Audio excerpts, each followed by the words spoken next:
हरिः ओम्। आपादमौलिपर्यन्तं गुरूणाम् आकृतिं स्मरेत् तेन विघ्नाः प्रणश्यन्ति सिद्धन्ति च मनोरथाः। श्रीगुरुभ्यो नमः। परमगुरुभ्यो नमः। श्रीमदानन्दतीर्थभगवत्पादाचार्यगुरुभ्यो नमः। मन्मनोभीष्टवरदं सर्वाभीष्टफलप्रदं पुरन्दरगुरुं वन्दे दासश्रेष्ठं दयानिधिं विद्याविनयसम्पन्नान् शान्तादिगुणब्रह्मितान् सशास्त्रप्रवचनासक्तान् निरमिरार्यान् गुरून् भजे। पृथ्वीमण्डलमध्यस्थाः पूर्णबोधमतानुगाः वैष्णवाः विष्णुहृदयाः तान् नमस्ते गुरुर्मम। हरिः ಓಂ ಶ್ರೀಶಾ ಪಾಹಿ. ಅನಂತಕೋಟಿ ಬ್ರಹ್ಮಾಂಡನಾಯಕ ಎಂಬುದು ಶ್ರೀ ಪುರಂದರದಾಸರು ರಚಿಸಿದ ದಿವ್ಯ ಗ್ರಂಥ ಮಾಲಿಕಾ ಗಜ್ಜೆ ರೂಪವಾಗಿದೆ. 180 ಗಜ್ಜೆಗಳು ಭಗವಂತನ ಮಹಿಮೆಯನ್ನು ತಿಳಿಸುವುದೇ ಆಗಿದೆ. 81ನೇ ಗಜ್ಜ ಪುರಾಣ ಪುರುಷೋತ್ತಮ ಎಂಬುದು. ಪುರಾಣ ಪುರುಷೋತ್ತಮ ಎಂಬುದು ದಿಕ್ಸೂಚಿ. ಒಂದು ದಿಕ್ಕಿನಲ್ಲಿ ಇರತಕ್ಕಂಥದ್ದು ಸಮಸ್ತ ಪದಾರ್ಥವನ್ನು ಸೂಚಿಸುವಾಗ ಇದು ಪೂರ್ವ ದಿಕ್ಕಿನಲ್ಲಿದೆ, ಉತ್ತರ ದಿಕ್ಕಿನಲ್ಲಿದೆ ಅಂತ ನಾವು ಹೇಗೆ ಹೇಳುತ್ತೇವೆಯೋ ಹಾಗೆ ಪುರಾಣದ ದಿಕ್ಕಿನಲ್ಲಿರತಕ್ಕಂಥದ್ದು ಸಮಸ್ತವನ್ನು ಸೂಚಿಸುವ ಶಬ್ದ ಪುರಾಣ ಪುರುಷೋತ್ತಮ. ಪುರುಷೋತ್ತಮ ತತ್ವವನ್ನೇ ನಾವು ಪುರಾಣದಿಂದ ನಾವು ತಿಳಿದುಕೊಳ್ಳಬೇಕು. ಹಾಗಾದರೆ ಪುರಾಣದಲ್ಲಿ ಅನೇಕ ಇತಿಹಾಸಗಳಿದೆ. ಅನೇಕ ರಾಜರ ಕಥೆಗಳನ್ನು ಹೇಳಿದೆ. ನೀತಿ ಧರ್ಮ ವಿಧಿ ಎಲ್ಲವನ್ನು ಬೋಧಿಸಿದೆಯಲ್ಲ. ನ್ಯಾಯಶಾಸ್ತ್ರವಿದೆ, ತರ್ಕಶಾಸ್ತ್ರವಿದೆ. ಮೋಹಕವಾಗಿ ರಚಿಸಿರತಕ್ಕಂಥ ಅನೇಕ ವಿಷಯಗಳನ್ನು ಸಹ ವೇದವ್ಯಾಸರು ರಚಿಸಿದ್ದಾರಲ್ಲ. ಇದರಲ್ಲಿ ಹೇಗೆ ತಿಳಿಯುವುದು ಅಂದರೆ ಎಲ್ಲವನ್ನು ಭಗವಂತನೆಂದೇ ತಿಳಿಯಬೇಕು ಎಂಬುದು ಮೂಲ ಪ್ರತಿಜ್ಞೆ. ಪುರುಷೋತ್ತಮತ್ವವನ್ನೇ ತಿಳಿಯುವುದಕ್ಕೋಸ್ಕರವಾಗಿಯೇ ಎಲ್ಲ ಶಬ್ದವೂ ಹೋಗಿರುವುದು. ಹಾಗಾದರೆ ನಮಗೆ ಅನ್ಯತಾಕಾರವಾಗಿ ಯಾಕೆ ತಿಳಿಯುತ್ತಾ ಇದೆ ಅಂದರೆ ನಮ್ಮ ಪ್ರಜ್ಞೆ ಲೌಕಿಕ ವ್ಯವಹಾರದಲ್ಲಿ ಭಗವಂತನಿಂದ ವಿಮುಖವಾಗಿ ಬೇರೆ ಬೇರೆ ಪದಾರ್ಥಗಳಿಂದ ಗಮನ ಇರೋದ್ರಿಂದ ನಮಗೆ ಬೇರೆ ಬೇರೆ ಪದಾರ್ಥ ಜ್ಞಾನವಾಗ್ತಾ ಇದೆ. ಆದರೆ ವಸ್ತುಸ್ಥಿತಿಯಲ್ಲಿ ಆ ಶಬ್ದದ ಶಕ್ತಿ ಎಲ್ಲಿದೆ ಎಂದರೆ ಕೇವಲ ಪುರುಷೋತ್ತಮನಲ್ಲಿದೆ. ಭಗವಂತನನ್ನೇ ತಿಳಿಸ್ಕೋಸ್ಕರವಾಗಿ ಸಕಲ ಶಬ್ದಗಳಿಯೂ ಸಹ ಹೊರಟಿದೆ. ನಾವದನ್ನು ಸರಿಯಾದ ಅರ್ಥದಲ್ಲಿ ತಿಳಿದುಕೊಳ್ಳಲಾರದೆ ಭಗವದೇತರ ಪದಾರ್ಥಗಳಲ್ಲಿ ನಾವು ಅದು ವಿನಿಯೋಗ ಮಾಡ್ಕೋತಾ ಇದ್ದೀವಿ. ಅದರ ಮುಖ್ಯ ಶಕ್ತಿ ಇರತಕ್ಕಂಥದ್ದು ಕೇವಲ ಪುರುಷೋತ್ತಮನಲ್ಲಿ ಮಾತ್ರ. ಅದನ್ನು ಹೇಗೆ ತಿಳಿಯುವುದು? ಪುರಾಣದ ಪ್ರತಿ ವಾಕ್ಯದಿಂದಲೂ ನಾವು ಅನುಸಂಧಾನ ಮಾಡಿಕೊಳ್ಳಬೇಕು. ವೇದ ಉಪನಿಷತ್ ವಾಕ್ಯ ಯಾವುದೇ ಶಬ್ದವನ್ನು ತಗೊಂಡು ಸಹ ಎಲ್ಲದರಲ್ಲೂ ಭಗವಂತನ ಚಿನ್ಮೂರ್ತಿಯನ್ನೇ ನಾವು ನೋಡಬೇಕು, ಕೇಳಬೇಕು, ಅರ್ಥೈಸಿಕೊಳ್ಳಬೇಕು. ಇದಕ್ಕಾಗಿ ಶ್ರೀ ಪುರಂದರದಾಸರು ಪುರಾಣ ಪುರುಷೋತ್ತಮ ಎಂಬ ದಿಕ್ಸೂಚಿಯನ್ನು ನಮಗೆ ತೋರಿಸಿದ್ದಾರೆ. ಈ ದಿಕ್ಕಿನಲ್ಲಿ ನಾವು ಪ್ರಯಾಣ ಮಾಡುತ್ತಿದ್ದಾಗ ನಮಗೆ ಸಿಗುವುದು 18 ಪುರಾಣಗಳು. 18 ಪುರಾಣಗಳಲ್ಲಿ ನಾವು ಕೌರ್ಮ ಪುರಾಣವನ್ನು ನಾವು ವೀಕ್ಷಿಸುತ್ತಿದ್ದೆವು. ಅದರ ಮುಂದಿನ ವಾಕ್ಯ ಸರ್ವೋತ್ತಮೋಪಿ ಭಗವಾನ್ ವಿಪ್ರಾದೇಹಿ ಪೂಜನಾಯತು ಗುಣಲಬ್ಧಿಂ ತಥೋ ಬ್ರೂತೆ ನಿತ್ಯಪೂರ್ಣ ಗುಣೋಪಿ ಸನ್ ಬ್ರೂಯಾಶ್ಚ ಅನ್ಯೇ ಕ್ವಚಿತ್ ತತ್ತು ತದುಕ್ತೇ ಅನುಸಾರತಃ ಉಪಾದತ್ತೆ ವರಾಂಶ್ಚಾಪಿ ಲೋಕಾನಂ ಮೋಹನಾಯ ಚ. ಭಗವಂತ ಪುರುಷೋತ್ತಮ ತತ್ವ ಹೇಗೆ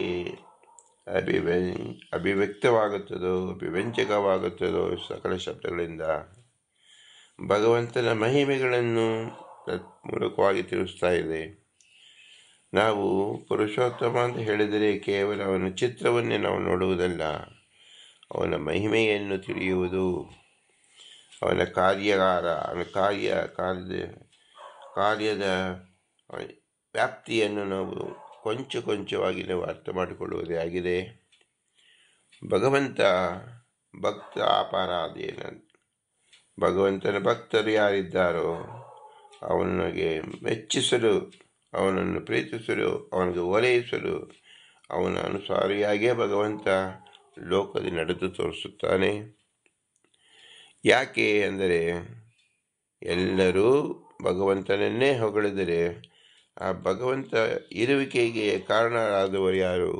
ಲೋಕದಲ್ಲಿ ಅವರ ಭಕ್ತರು. ಆದ್ದರಿಂದ ಭಕ್ತರಿಗೂ ಭಗವಂತನಿಗೂ ಯಾವ ರೀತಿ ಸಂಬಂಧ ಇರಬೇಕು?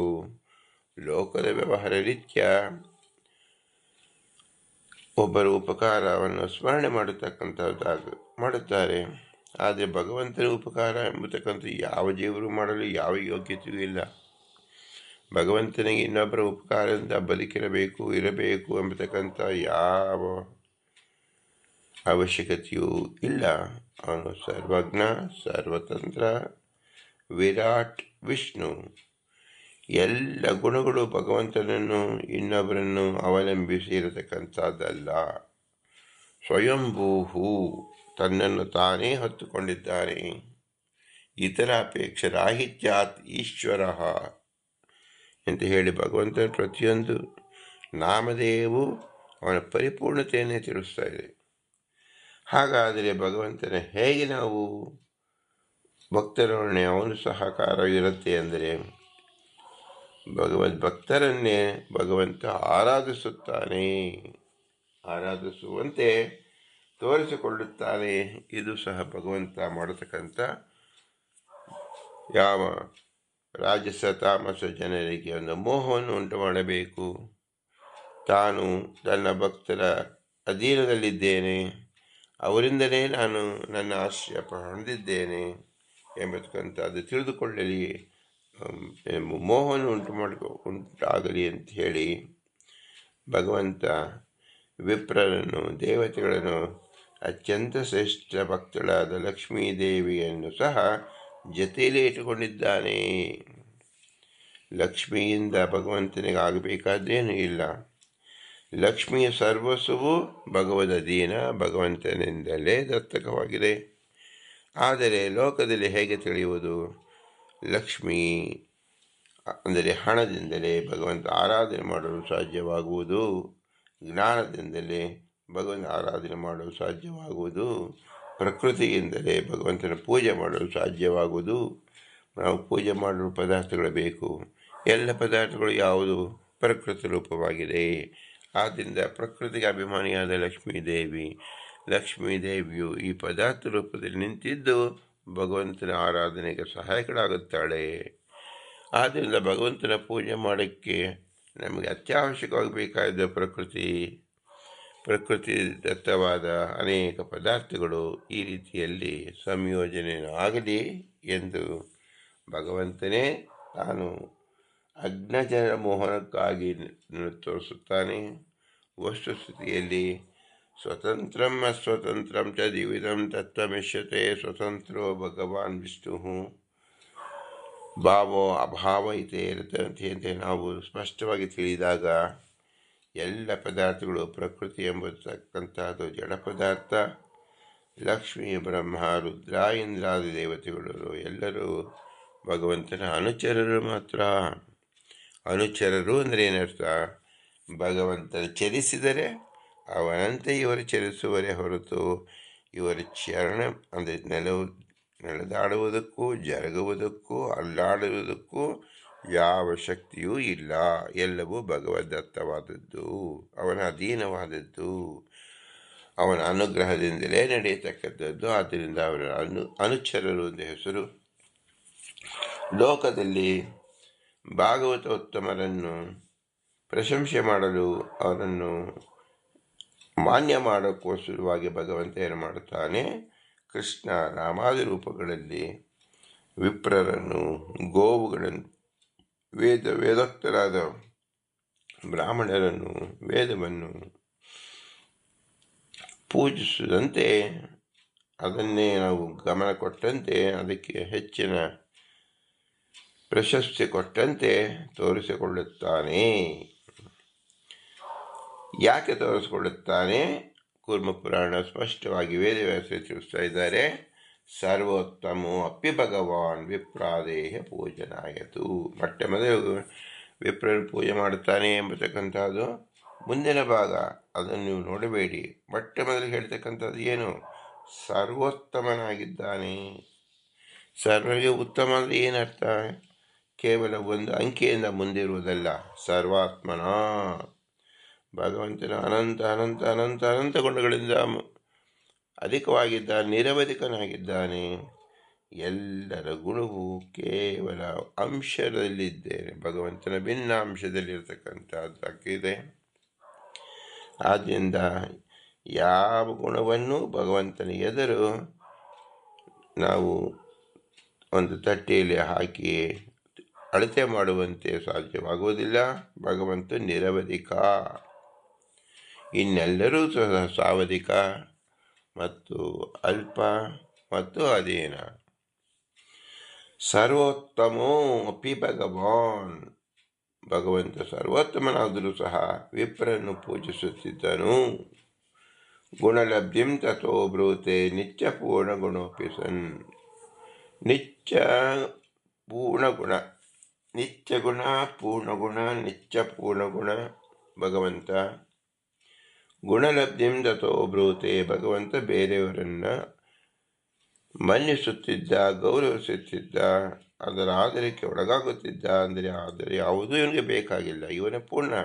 ಆದರೂ ಅವನನ್ನು ಅನುಗ್ರಹಿಸಲು ಸಲುವಾಗಿ ಭಗವಂತ ಈ ರೀತಿಯಲ್ಲಿ ಅವನನ್ನು ಮನ್ನಣೆ ಮರ್ಯಾದೆಯನ್ನು ತೋರಿಸುತ್ತಿದ್ದ.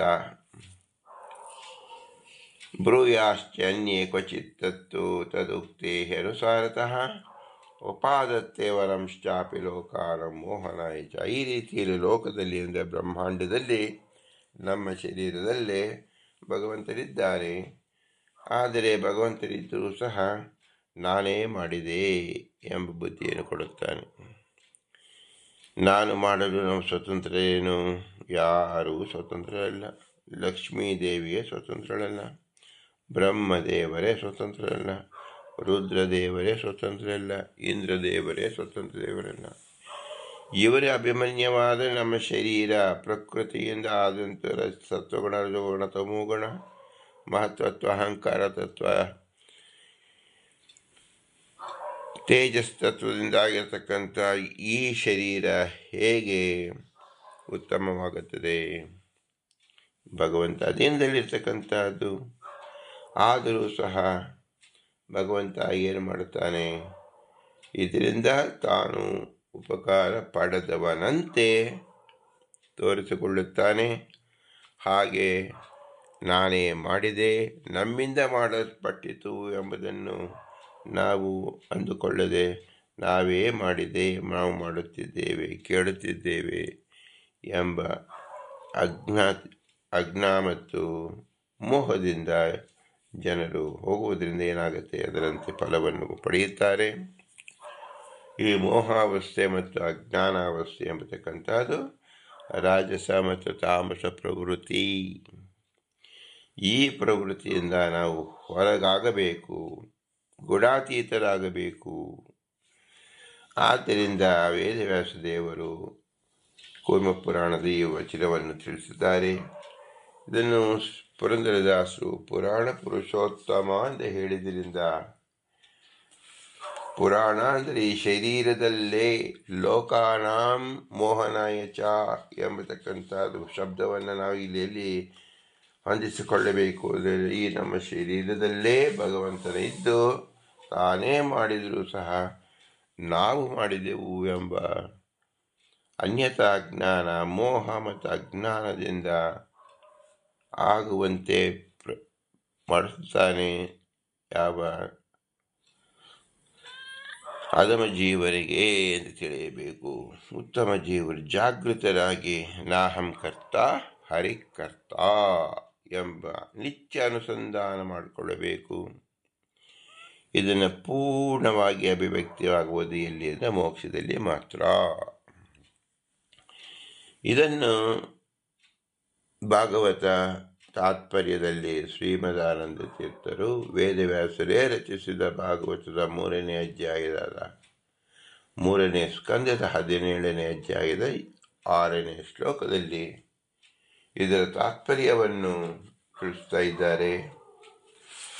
3ನೇ ಸ್ಕಂದದ 17ನೇ ಅಧ್ಯಾಯ ಭಗವಂತನ ಪ್ರತಿದಿನ ಕೃಷ್ಣ ಹೇಗೆ ತನ್ನ ದಿನಚರಿಯನ್ನು ಮಾಡ್ತಾ ಇದ್ದ. ಯಾವ ಭಗವಂತ ಅವತಾರವನ್ನು ಮಾಡಿದಾಗ ಯಾಕೆ ಅವತಾರ ಮಾಡುತ್ತಾನೆ? ಮತ್ಸ್ಯಾವತಾರೋ ಮತ್ಸ್ಯ ಶಿಕ್ಷಣ. ಇಲ್ಲಿರ್ತಕ್ಕಂಥ ಸಾಧನ ಶರೀರದಲ್ಲಿ ಹೊತ್ತಿರತಕ್ಕಂಥ ಜೀವರುಗಳಿಗೆ ಒಂದು ಶಿಕ್ಷಣ ಕೊಡಬೇಕಾಗಿದೆ. ಹೇಗೆ ಮಾಡಬೇಕು, ಬೆಳಗ್ಗೆ ಏನು ಮಾಡಬೇಕು, ಮತ್ತು ಪ್ರತಿ ಕ್ಷಣದಲ್ಲಿ ಹೇಗೆ ಕಾಲವನ್ನು ಇವರು ತಮ್ಮ ಆಯುಸ್ಸನ್ನು ಸಾರ್ಥಕಪಡಿಸಿಕೊಳ್ಳಬೇಕು ಎಂಬುದನ್ನು ತಾನೇ ಸ್ವತಃ ಮಾಡಿ ತೋರಿಸಿದ್ದಾನೆ. ಆ ವಿಶೇಷ ಆಖ್ಯಾನಿಕೆಯನ್ನು ಸಂಗ್ರಹ ರೂಪವಾಗಿ ವೇದವ್ಯಾಸ ದೇವರು ಈ ಅಧ್ಯಾಯದಲ್ಲಿ ತೋರಿಸಿದ್ದಾರೆ. ಬ್ರಹ್ಮದೇವರು ಸಕಲ ದೇವತೆಗಳಿಗೆ ಮತ್ತು ನಾರದರಿಗೆ ಈ ರೀತಿಯ ಉಪದೇಶ ಮಾಡುತ್ತಾರೆ. ಬ್ರಹ್ಮೋವಾಚ ಇತಿ ತದ್ಗೃಹಾಣಂ ತೇಷಾಂ ಮುನೀನಾಂ ಯೋಗಧರ್ಮಿಣಂ ಪ್ರನಿನಿಂದ್ಯಂ ಜಗಾದೇದಂ ವಿಕುಂಠನಿಲಿಯೇ ವಿಪುಹು. ಭಗವಂತನನ್ನು ಕಾಣಕ್ಕೋಸ್ಕರ ಬ್ರಹ್ಮದೇವರು ವೈಕುಂಠ ಲೋಕಕ್ಕೆ ಹೋಗಿ ಭಗವಂತನ ಆರಾಧನೆ ಮಾಡಿದಾಗ ಭಗವಂತನ ಏನು ಹೇಳಿದ, ಭಗವಂತನ ಬ್ರಹ್ಮದೇವರಿಗೆ ಏನು ಉಪದೇಶವನ್ನು ಕೊಟ್ಟ ಎಂಬುದನ್ನು ಬ್ರಹ್ಮದೇವರು ನಾರದರ ಮೂಲಕ ಸಮಸ್ತ ಜಗತ್ತಿಗೆ ತಿಳಿಸಿಕೊಟ್ಟಿದ್ದಾರೆ. ಇಲ್ಲಿ ನಾರದರೇ ನಮ್ಮ ಪುರಂದರದಾಸರು ಪುರಾಣ ಪುರುಷೋತ್ತಮ ಎಂದು ತಿಳಿಸಿದ್ದಾರೆ. ಈ ಪುರುಷೋತ್ತಮ ಎಂಬತಕ್ಕಂಥ ಶಬ್ದ ಯಾರಿಂದ ಅವರು ತಿಳಿದರು? ಬ್ರಹ್ಮದೇವರಿಂದ ತಿಳಿದುಕೊಂಡರು. ಬ್ರಹ್ಮದೇವರು ಯಾರಿಂದ ಭಗವಂತನಿಂದ ತಿಳಿದುಕೊಂಡನು. ಆದ್ದರಿಂದ ಭಾಗವತಕ್ಕೂ ಇವರು ಹೇಳಿರತಕ್ಕಂಥ ವಾಕ್ಯಕ್ಕೂ ಅತ್ಯಂತ ಸಮಂಜಸವಾಗಿದೆ. ಬ್ರಹ್ಮದೇವರು ಭಗವಂತನನ್ನು ಆರಾಧನೆ ಮಾಡಿದಾಗ ಭಗವಂತ ಏನು ಹೇಳಿದ ಅದನ್ನು ಸಹ ವೇದವ್ಯಾಸ ದೇವರು ತಿಳಿಸ್ತಾ ಇದ್ದಾರೆ. ಶ್ರೀ ಭಗವಾನ್ ವಾಚ ಏತೌ ವೈ ಪಾರ್ಷದೌ ಮಹ್ಯಂ ಜಯೋ ವಿಜಯೇವಚ ಕದರ್ತಿ ಕೃತ್ಯ ಮಾಂ ಯದ್ ವೋ ಭವ್ಯರ್ಥತಾಂ ತ್ರಿವಿಕ್ರಮಂ ಯತ್ ಏತಯೋಃ ಧೃತೋ ದಂಡೋ ಭವದ್ಭಿಃ ಮಮಾನುಚ್ಯತ್ರೈಃ ಸ ಏವ ಅನುಮತೋಸ್ಮಿ ಮುನಿಯೋಃ ದೇವಹೇಳನಾಥ್. ತತ್ ವಹ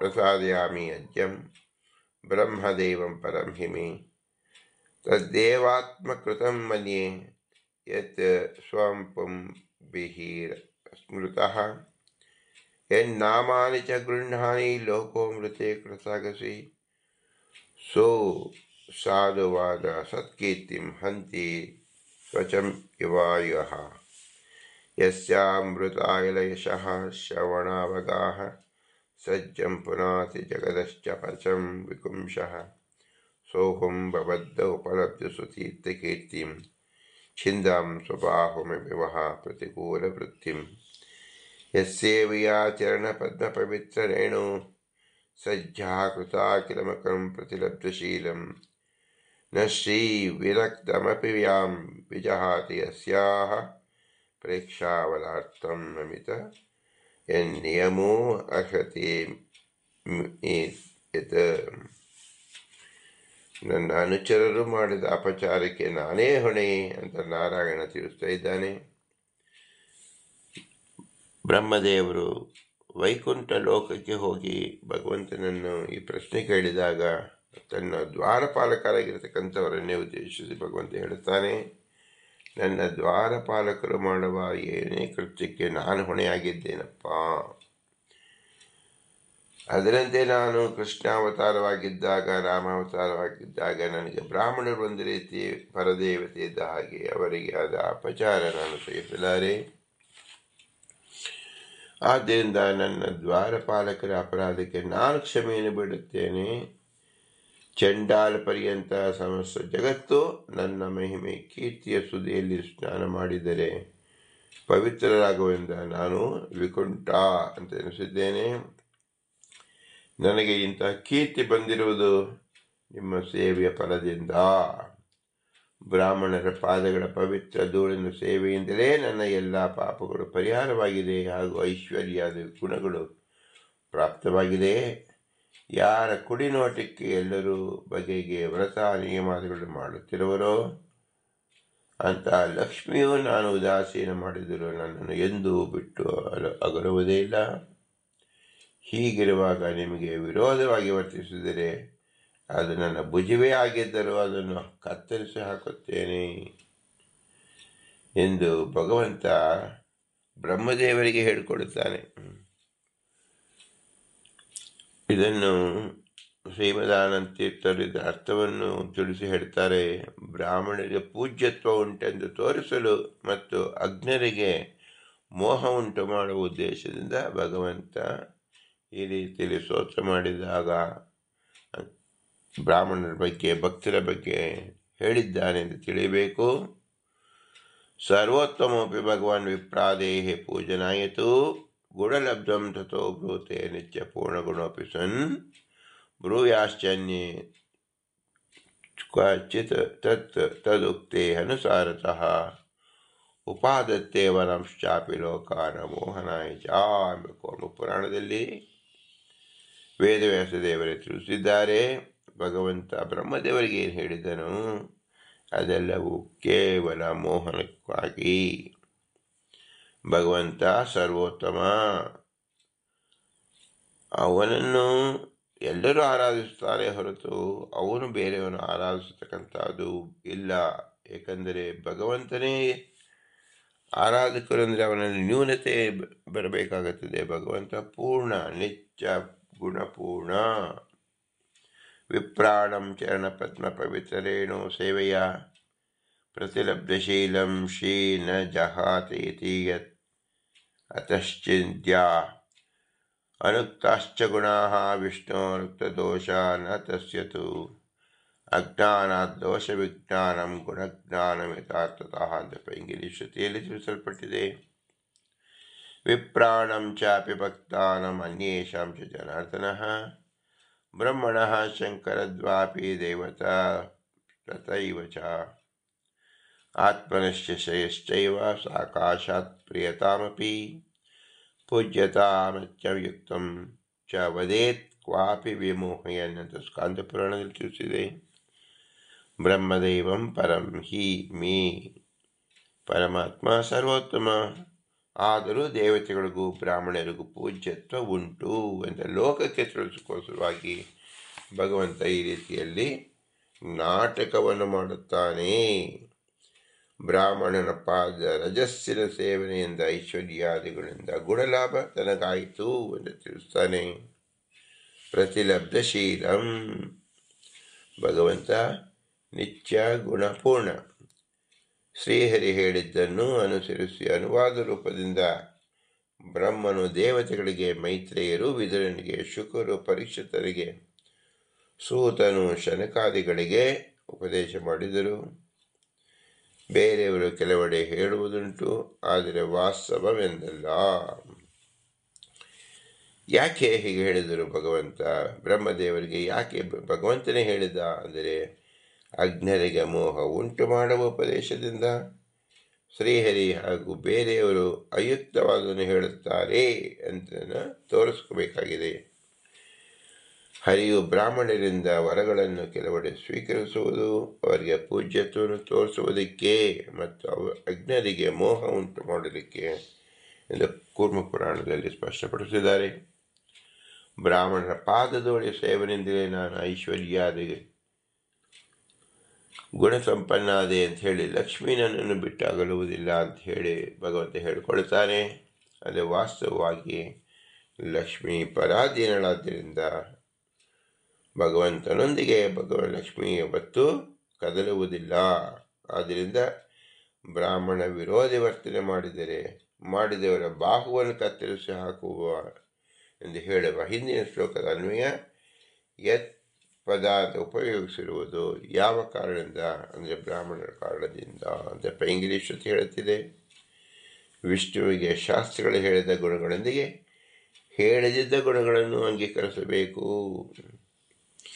ದೋಷಗಳನ್ನು ಅಲ್ಲೆಲ್ಲಿ ಹೇಳಿದ್ದರೂ ಅವುಗಳನ್ನು ಸ್ವೀಕರಿಸಬಾರದು. ಯಾಕೆಂದರೆ ಆಪಾತತಃ ಹೇಳಿದ್ದೆಂದು ಅದಕ್ಕೆ ಬೇರೆಯೇ ಅರ್ಥವನ್ನು ಸ್ವೀಕರಿಸಬೇಕು. ಶಾಸ್ತ್ರಗಳಿಂದ ದೋಷ ಭಗವಂತನಿಗೆ ಉಂಟೆಂದು ಕಂಡು ಬಂದರೆ ಅದು ಕೇವಲ ಅಜ್ಞಾನದಿಂದ ಅಂತ ತಿಳಿಯಬೇಕು. ಗುಣವು ಕಂಡು ಬಂದರೆ ಅದು ಯಥಾರ್ಥವೇ ಎಂದು ಹೇಳಿದೆ. ಇದು ಸ್ಕಂದ ಪುರಾಣದಲ್ಲಿ ವೇದವ್ಯಾಸ ದೇವರೇ ತಿಳಿಸಿಕೊಟ್ಟಿದ್ದಾರೆ.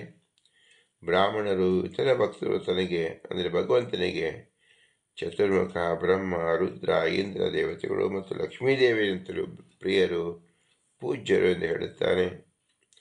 ಕೆಲವೆಡೆ ತನ್ನ ಬಗ್ಗೆ ಅತ್ಯಂತ ಅಯುಕ್ತವಾದುದನ್ನು, ಉದಾಹರಣೆಗೆ ಬ್ರಾಹ್ಮಣರ ಸೇವೆಯಿಂದ ತನ್ನ ಪಾಪ ಪರಿಹಾರವಾಯಿತು, ಲಕ್ಷ್ಮೀಪತಿತ್ವ ಲಭಿಸಿತು ಎಂದು ಮುಂತಾಗಿ ಸೇರಿ ಹೇಳುವುದುಂಟು. ಇದೆಲ್ಲವೂ ಅಜ್ಞಜನ ಮೋಹಕ್ಕಾಗಿ ಎಂದು ತಿಳಿಸುತ್ತದೆ. ಲಕ್ಷ್ಮೀಪತಿತ್ವ ಎಂಬತಕ್ಕಂಥದ್ದು ಯಾವುದೋ ಒಂದು ದಿನ ಗಳಿಸಿಕೊಂಡಿದ್ದಲ್ಲ. ಸದಾ ಸಮೀಪ ಸ್ಥಿತಿಯುಳ್ಳವಳಾದ್ದರಿಂದ ಲಕ್ಷ್ಮೀದೇವಿಗೆ ನಿತ್ಯ ಮುಕ್ತತ್ವ ಇದೆ. ಶ್ರುತಿಯೂ ಹಾಗೆ ಹೇಳ್ತಾ ಇದೆ, ನಿತ್ಯ ಮುಕ್ತಿತ್ವ ಲಕ್ಷ್ಮಿಗೆ ಇದ್ದೇ ಇದೆ. ಲಕ್ಷ್ಮೀದೇವಿ ಅಸ್ವತಂತ್ರಳಾದರೂ ನಿತ್ಯ ಮುಕ್ತಿಯೊಂದು ಯಾವ ವಿರೋಧಕ್ಕೂ ಅವಕಾಶ ಕೊಡುವುದಿಲ್ಲ. ಈ ಗೋಪವನ ಶ್ರುತಿಯು ಸಹ ಅದನ್ನು ತಿಳಿಸ್ತಾ ಇದೆ. ದ್ವಾಯೇತ ಅನಾದಿ ನಿತ್ಯವು ಅನಾದಿಯುಕ್ತಂ ನಿತ್ಯ ಮುಕ್ತಂ ಅನಾದಿಕೃತೌ ನಿತ್ಯಕೃತೋ ಯೋಯಂ ಪರಮೋ ಯಾಚ ಪ್ರಕೃತಿರಮತೆ ಹಿ ಅಸ್ಯಾಂ ಪರಮೋರಮತೆ ಹಿ ಅಸ್ಮಿನ್ ಪ್ರಕೃತಿ ಸ್ವಸ್ಮಿನ್ ಹಿ ಪರಮೋರಮತೆ ಹಿ ನ ಸ್ವಸ್ಮಿನ್ ಪ್ರಕೃತಿ ಅತ ಏವ ಏನಂ ಆಹುಹು ಪರಮಃ. ಅನಾದಿ ನಿತ್ಯರು, ಅನಾದಿ ನಿತ್ಯ ಸಂಬಂಧವುಳ್ಳವರು, ನಿತ್ಯ ಮುಕ್ತರು, ಅನಾದಿ ಪೂರ್ಣರು ಮತ್ತು ನಿತ್ಯ ಪೂರ್ಣರು ಇವರೇ ಇಬ್ಬರಾದ ಪರಮಾತ್ಮ ಮತ್ತು ಲಕ್ಷ್ಮೀದೇವಿಯರು. ಪರಮಾತ್ಮನು ಆಕೆಯಲ್ಲಿ ರಮಿಸುತ್ತಾನೆಂದರ್ಥ. ಪರಮಾತ್ಮನ ಪ್ರಕೃತಿ ರಮಣ ಮಾಡುತ್ತಾಳೆ. ಪರಮಾತ್ಮನು ತನ್ನಲ್ಲಿ ತಾನು ಅಂದರೆ ಸ್ತ್ರೀ ರೂಪದಲ್ಲಿ ರಮಿಸುತ್ತಾನೆ. ಅವನಿಗೆ ಲಕ್ಷ್ಮಿಯ ಸಹಾಯವೂ ಬೇಡ, ಅವನು ಸ್ವರಮಣ. ಆದರೆ ಪ್ರಕೃತಿ ಅಂದರೆ ಲಕ್ಷ್ಮೀದೇವಿ ತನ್ನಲ್ಲಿ ತಾನು ಪುರುಷ ರೂಪವನ್ನು ಧರಿಸಿ ರಮಿಸುವುದಿಲ್ಲ. ಇದನ್ನೇನು ತೋರಿಸ್ಕೊಡ್ತಾ ಇದೆ? ಪರಾಧೀನ ಪರಾಕಾಷ್ಠ ಎಂಬತಕ್ಕಂಥದ್ದು ಲಕ್ಷ್ಮಿಯಲ್ಲಿ ಗೋಚರಿಸುತ್ತಾ ಇದೆ. ಭಗವಂತನಲ್ಲಿ ಸ್ವಾಧೀನ ಪರಾಕಾಷ್ಠ ಎಂಬತಕ್ಕಂಥದ್ದು ನಿರವಧಿಕವಾಗಿ ಇರತಕ್ಕಂಥ ಗುಣವನ್ನು ತೋರಿಸ್ತಾ ಇದೆ. ಹೀಗಿರುವುದರಿಂದ ಈ ಕಾರಣದಿಂದ ಪರಮಾತ್ಮ ಪರಮ ಎಂದು ಹೇಳುತ್ತಾರೆ. ಈ ರೀತಿ ಶ್ರುತಿಯೂ ಸಾರ್ತಾ ಇದೆ. ಲಕ್ಷ್ಮೀದೇವಿ ಸದಾ ಮುಕ್ತಳು, ನಿತ್ಯಾಭಿಯೋಗಿ. ಆದ್ದರಿಂದ ಅವಳು ಮುಕ್ತಿಗಾಗಿ ಉಪಾಸನೆ ಮಾಡುತ್ತೆ ಕೊಡಲ್ಲ. ಆದರೆ ಮುಖ್ಯ ಪ್ರಾಣ ಚತುರ್ಮುಖ ಬ್ರಹ್ಮದೇವರು ಮುಕ್ತಿಗಾಗಿ ಉಪಾಸನೆ ಮಾಡುವಲ್ಲಿ ಉತ್ತಮ ಅಧಿಕಾರಿಗಳು ಎಂಬುದನ್ನು ನಾವು ತಿಳಿಯಬೇಕು. ಈ ಉತ್ತಮತ್ವವನ್ನು ನಾವು ಯಾವುದರಿಂದ ನಾವು ಗಮನಿಸಿಕೊಳ್ಳಬೇಕು ಅಂದರೆ ಭಗವಂತನ ಆರಾಧನೆಯಿಂದ ತಿಳಿಸಿಕೊಳ್ಳಬೇಕು. ಅದನ್ನು ಶ್ರೀ ಪುರಂದರದಾಸರು ಪುರಾಣ ಪುರುಷೋತ್ತಮ ಎಂದ ಶಬ್ದದಿಂದ ಉತ್ತಮತ್ವ ಶಬ್ದವನ್ನು ಇಲ್ಲಿ ಹೇಳಿರುವುದರಿಂದ ಪುರುಷರಲ್ಲಿ ಉತ್ತಮ ಎಂದು ನಾವು ಭಾವಿಸಿದೆ. ಪುರುಷೋತ್ತಮ ಎಂದರೆ ಏನು? ಪುರುಷ ಅಂದರೆ ಏನು? ಕೇವಲ ಲಕ್ಷ್ಮೀದೇವರು ಅಕ್ಷರ ಪುರುಷಳಾದ್ದರಿಂದ ಆ ಪುರುಷ ಶಬ್ದದಿಂದ ಭಗವಂತನನ್ನು ಕ್ಷರ ಪುರುಷರ ಎಲ್ಲರೂ ಬ್ರಹ್ಮದೇವರಿಂದ ಅವನು ಪುರುಷರವರೆಗೂ ಸಹ ಎಲ್ಲರೂ ಕ್ಷರ ಪುರುಷರು. ಈ ಇಬ್ಬರು ಪುರುಷರಿಗಿಂತ ಭಿನ್ನನಾದವ ಉತ್ತಮನಾದವ ಪುರುಷ ಪುರುಷೋತ್ತಮ ಎಂದು ತಿಳಿಯಬೇಕು. ಯಾವ ಅಕ್ಷರ ಪುರುಷರು ಒಬ್ಬಳೇ ಇರೋದ್ರಿಂದ ಅವರಲ್ಲಿ ಉತ್ತಮ ಅನ್ನೋದಕ್ಕೆ ಎರಡನೇ ಅಕ್ಷರ ಪುರುಷರು ಭಗವಂತ ಪುರುಷನೇ ಅಲ್ಲ. ಅಂದರೆ ಲಕ್ಷ್ಮೀದೇವಿಯಂತೆ ಪುರುಷಗಳಲ್ಲ, ಬ್ರಹ್ಮದೇವರಂತೆ ಪುರುಷಗಳಲ್ಲ. ಆದರೂ ಪುರುಷೋತ್ತಮ ಹೇಗೆ? ಲಕ್ಷ್ಮೀದೇವಿಗೆ ಆಧಾರನಾಗಿ ಭಗವಂತ, ಬಿಂಬನಾಗಿರ್ತಕ್ಕಂಥ ಅವನು ಭಗವಂತ, ಬ್ರಹ್ಮದೇವರಲ್ಲೂ ಭಿನ್ನನಾಗಿರ್ತಕ್ಕಂಥವನು ಭಗವಂತ, ಪ್ರಕೃತಿಯಲ್ಲಿ ಪ್ರಕೃತಿಯಾತ್ಮಿಕ ಪರಮ ಎಂಬತಕ್ಕಂಥ ಬಿಂಬನಾಗಿದ್ದಾನೆ. ಬ- ಯಾವ ಬ್ರಹ್ಮದೇವರಲ್ಲಿ ಪುರುಷನಾಮಕನಾಗಿ ಬಿಂಬನಾಗಿದ್ದಾನೆ. ಆದ್ದರಿಂದ ಪುರುಷೋತ್ತಮ ಅಂತ ತಿಳಿಯಬೇಕು. ಹೀಗೆ ನಾವು ಲಕ್ಷ್ಮೀಪತಿತ್ವವನ್ನು, ಬ್ರಹ್ಮದೇವರ ಆರಾಧ್ಯ, ಬ್ರಹ್ಮದೇವರಿಗೆ ತಂದೆ ಎಂಬುದನ್ನು ನಾವು ತಿಳಿದುಕೊಂಡಾಗ ಪುರುಷೋತ್ತಮ ತತ್ವವನ್ನು ನಮ್ಮಲ್ಲೇ ತಿಳಿಯತಕ್ಕಂಥದ್ದು ಹೇಗೆ? ಪ್ರಕೃತಿಯಿಂದ ಆಗಿರ್ತಕ್ಕಂಥ ಈ ಶರೀರ ಮತ್ತು ಈ ಶರೀರದೊಳಗೆ ಮಹತ್ವತ್ವದಿಂದ ಬ್ರಹ್ಮದೇವರು ಅಹಂ ನಾನು ಎಂಬತಕ್ಕಂಥ ಪ್ರತೀತಿಯನ್ನು ಉಂಟು ಮಾಡುವತಕ್ಕಂಥ ಮಹತ್ತತ್ವ, ಅಹಂಕಾರ ತತ್ವ, ತೇಜಸ್ತತ್ವ ಮತ್ತು ಪಂಚಭೂತ ತತ್ವಗಳಿಂದ ನಿರ್ಮಿತವಾದ ಶರೀರದಲ್ಲಿ ಇದಾವುದೂ ಭಗವಂತನ ಭಾಗವಲ್ಲ. ಇದೆಲ್ಲವೂ ಭಿನ್ನವಾಗಿ ಭಗವಂತ ಉತ್ತಮನಾಗಿದ್ದಾನೆ. ಆದ್ದರಿಂದ ಅವನನ್ನು ಪುರುಷೋತ್ತಮ ಎಂದು ತಿಳಿಯಬೇಕು. ಇಬ್ಬರು ಪುರುಷರು, ಅವರಲ್ಲಿ ಇವನೊಬ್ಬ ಮೂರನೆಯವನು ಪುರುಷೋತ್ತಮ ಎಂದು ತಿಳಿಯಬಾರದು. ಕ್ಷರ ಮತ್ತು ಅಕ್ಷರ ಪುರುಷರಿಗೆ ಭಿನ್ನನಾದ ಪುರುಷ. ಯಾಕೆ ಪುರುಷ? ಈ ಪುರುಷ ಆ ಪುರುಷನಿಲ್ಲದೆ ಇರಲಾರರು. ಅಕ್ಷರ ಪುರುಷರಾಗಲಿ ಕ್ಷರ ಪುರುಷರಾಗಲಿ ಆಶ್ರಯ ಯಾರಿಂದ ಆಗುವುದೆಂದರೆ ತಮ್ಮ ಬಿಂಬದಿಂದಲೇ ಆಗುವುದು. ಆ ಬಿಂಬನ ಹೆಸರು ಪುರುಷ. ಆದ್ದರಿಂದ ಪುರಂದರದಾಸರು ಪುರುಷೋತ್ತಮ ಎಂದು ತಿಳಿಸಿಕೊಟ್ಟಿದ್ದಾರೆ. ಇದು ಮಹಾ ದಿವ್ಯ ವೇದೋಕ್ತವಾದ ಮಹಾ ಮಹಿಮೆಯಾಗಿದೆ. ವೇದೋಕ್ತವಾದ ದಿವ್ಯ ಚಿಂತನೆಯಾಗಿದೆ. ಇಂತಹ ಚಿಂತನೆಯನ್ನು ಶ್ರೀ ಪುರಂದರದಾಸರು ಪುರಾಣ ಪುರುಷೋತ್ತಮ ಎಂಬ ವಾಕ್ಯದಿಂದ ಮಾಡಿಸಿದ್ದಾರೆ. ಇಂತಹ ದಿವ್ಯ ಜ್ಞಾನವನ್ನು ಒದಗಿಸಿದ ಪುರಂದರದಾಸರಿಗೆ ಅನಂತಾನಂದ ನಮಸ್ಕಾರಗಳನ್ನು ಸಲ್ಲಿಸುತ್ತಾ ಅವರ ಅಂತರ್ಯಾಮಿ ಪುರಂದರ ವಿಠಲನಿಗೆ ಭೂಯಿಷ್ಟಾಂತ ನಮ್ಮ ಮುಕ್ತಿ ವಿಧೇಮ ಎಂದು ಹೇಳಿ, ಇಂತಹ ಸುಜ್ಞಾನ ಪ್ರಾಪ್ತವಾಗಲು ಈ ಶರೀರದಿಂದಲೇ ಸಾಧ್ಯವಾಗುವುದು. ಈ ಶರೀರ ಪ್ರಾಪ್ತವಾದುದು ಭಗವಂತ ಅನುಗ್ರಹದಿಂದ ನಮ್ಮ ತಂದೆ ತಾಯಿಗಳ ಮೂಲಕ. ಆದ್ದರಿಂದ ತಂದೆ ತಾಯಿಗಳ ಅನುಗ್ರಹವನ್ನು ನಾವು ಇಲ್ಲಿ ನೆನೆಸಿಕೊಳ್ಳಬೇಕು. ತಂದೆ ತಾಯಿಗಳಿರೋರು ಅವರ ಗುರು ಹಿರಿಯರು, ಅವರ ಅನುಗ್ರಹ ವಿಶೇಷವನ್ನು ನೆನೆಸಿಕೊಳ್ಳಬೇಕು. ಗುರು ಹಿರಿಯರು, ತಂದೆ ತಾಯಿಗಳು ಇವರೆಲ್ಲರಿಗೂ ಸಹ ತತ್ವಾಭಿಮಾನಿ ದೇವತೆಗಳೇ. ಇವರಲ್ಲಿ ನಿಂತು ಭಗವಂತ ನುಡಿಸುವುದರಿಂದ ಅದು ಸಾಧ್ಯವಾದುದು. ಆದ್ದರಿಂದ ತತ್ವಾಭಿಮಾನಿ ದೇವತೆಗಳನ್ನು, ಅವರ ಅನುಗ್ರಹವನ್ನು ನಾವು ಸ್ಮರಿಸಿಕೊಳ್ಳಬೇಕು.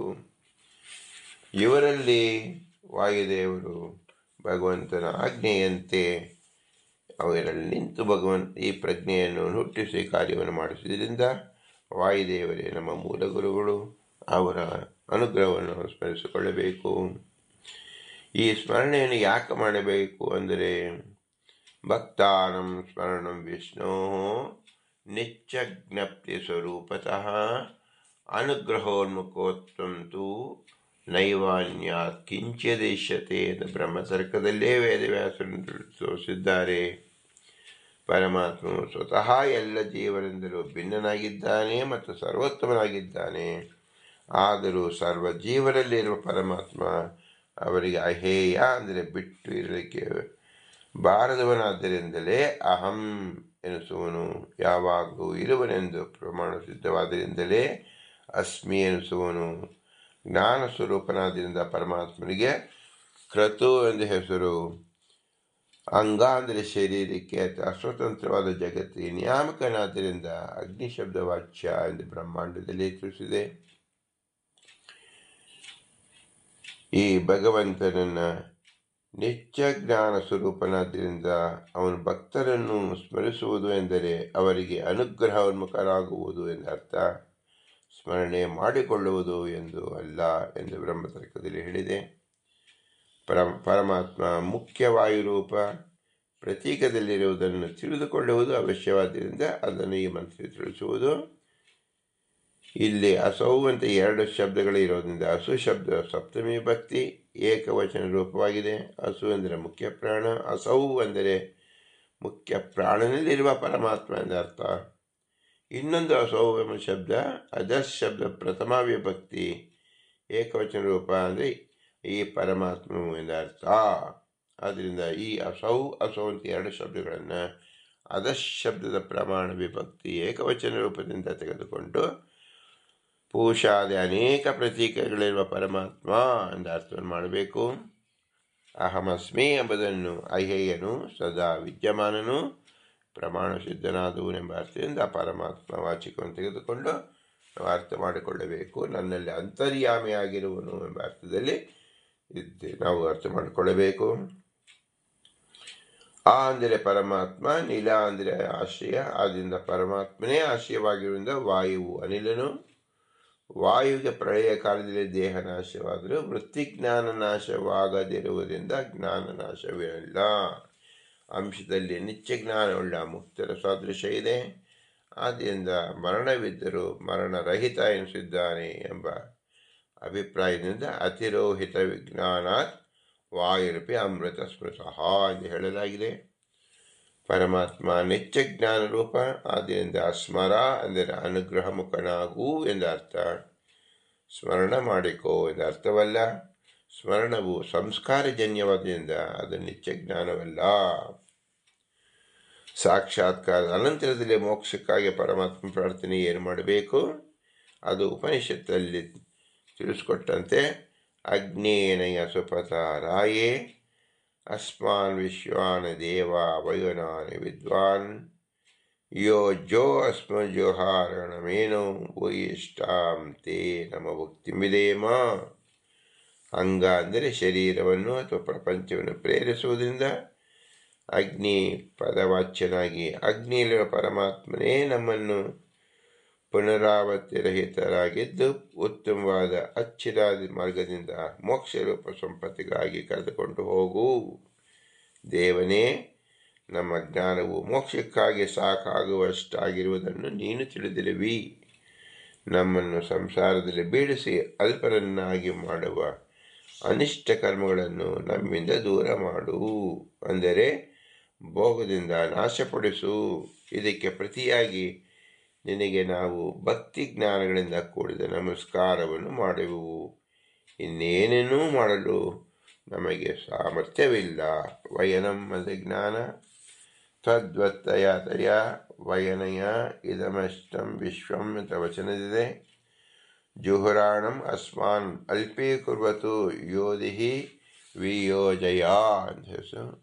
ಯದಸ್ಮನ್ ಕುರತೆ ಅತ್ಯಲ್ಪನ್ ತದೇನೋ ಅಸ್ಮನ್ ವಿಯೋಜಯ ನಯಾನೋ ಮೋಕ್ಷವಿತ್ತಾಯಜ್ಞಂ ಮನುಃ ಸ್ವರಾಟ್ ಎಂದು ಸ್ಕಾಂದ ಪುರಾಣದಲ್ಲಿ ತಿಳಿಸಿದ್ದಾರೆ. ಯೈಹು ವಿಯೋಗ ಇತಿ ಧಾತು ಭಕ್ತಿಜ್ಞಾನಾಭ್ಯಂ ಭೂಯಿಷ್ಟಾಂ ನಮ ಉಕ್ತಿಮಿದೇಮ ಎಂದು ಹೇಳಿ ಶ್ರೀಮದಾನಂದ ತೀರ್ಥರು ಪೂರ್ಣಶಕ್ತಿ ಚಿದಾನಂದ ಶ್ರೀ ತೇಜ ಸ್ಪಷ್ಟಮೂರ್ತಿಯೇ ಮಮಾಧಿಕ ಮಿತ್ರಾಯ ನಮೋ ನಾರಾಯಣಾಯತೆ.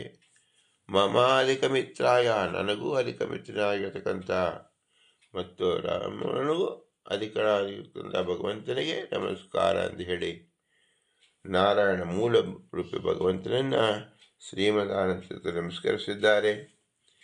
ನಮ್ಮ ಮೂಲ ಗುರುಗಳೇ ನಮಸ್ಕಾರ ಮಾಡುವುದರಿಂದ ನಮಗೆ ಏನು ತೋರಿಸ್ಕೊಡ್ತಿದ್ದಾರೆ? ನಾವು ಮೂಲ ಗುರುಗಳ ಜೊತೆಯಲ್ಲಿ ಭಗವಂತನ ನಮಸ್ಕಾರ ಮಾಡಬೇಕು ಎಂಬುದನ್ನೇ ತೋರಿಸಿದ್ದಾರೆ. ಅದೇ ಈ ಮಂತ್ರದ ಅರ್ಥ. ಅಗ್ನೇನಯ ಸುಪಥ ರಾಯೇ ಎಂಬುದರಲ್ಲಿ ಅಸ್ಮಾನ್ ವಿಶ್ವಾನ ದೇವ ವಯನಾನಿ ವಿದ್ವಾನ್ ಯೋಜ್ಯೋ ಅಸ್ಮಜೋಹಾರಮೇಣೋ ಭೂಯಿಷ್ಟಾಂತೆ ನಮ ಉಕ್ತಿಂ ವಿಧೇಮ. ಭೂಯಿಷ್ಟಾಂತೆ ನಮ ಉಕ್ತಿಂ ವಿಧೇಮ. ಭೂಯಿಷ್ಟಾಂತೆ ನಮ ಉಕ್ತಿಂ ವಿಧೇಮ ಎಂದು ಹೇಳಿ ವಿನಮ್ರವಾಗಿ ನಮಿಸೋಣ. ಭಾರತೀಯರ ಮುಖ್ಯ ಪ್ರಾಣ ಶ್ರೀಕೃಷ್ಣಾರ್ಪಣಮಸ್ತು. ಹರಿ ಓಂ, ಹರಿ ಓಂ, ಹರಿ ಓಂ.